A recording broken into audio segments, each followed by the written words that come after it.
I-unboxing natin tong kulambo na ito na nabili ko lamang sa Shopee. Halagang 1.3 plus. At ito na nga, ginugunting na ang mga balot para matsansa kung paano ba gagawin.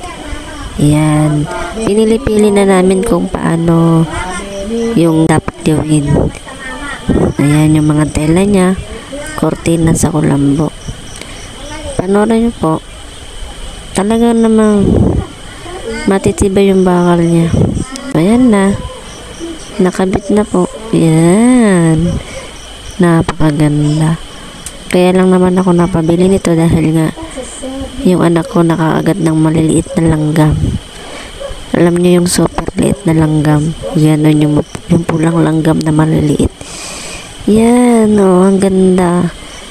Kortina niya yan. Ayan, sa paligid. Tapos sa kortina na yan, may kulambo yan sa likod. Pwede mong ihawi ang tela or ganyan, kulambo. Yan na po siya o, nakabit. Malaki yung size niya na nabili ko. Pero hindi kasi siya kasadyang kaya tinali ko na lang yan at binawasan ko yung mga bakal. Yan yung loob niya. Oo, ang ganda.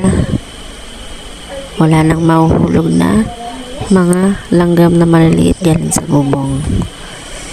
Oo, di ba po ang ganda. Kaya bilhin na kayo sa Shopee. Add to cart na. At matatimingan nyo naman siguro yung free shipping, malay nyo. Sa akin kasi wala namang free shipping. Ox na rin kasi minamadali ko na rin na makuha ko to eh. Kaya okay na ako sa shipping. Para naman sa baby ko eh.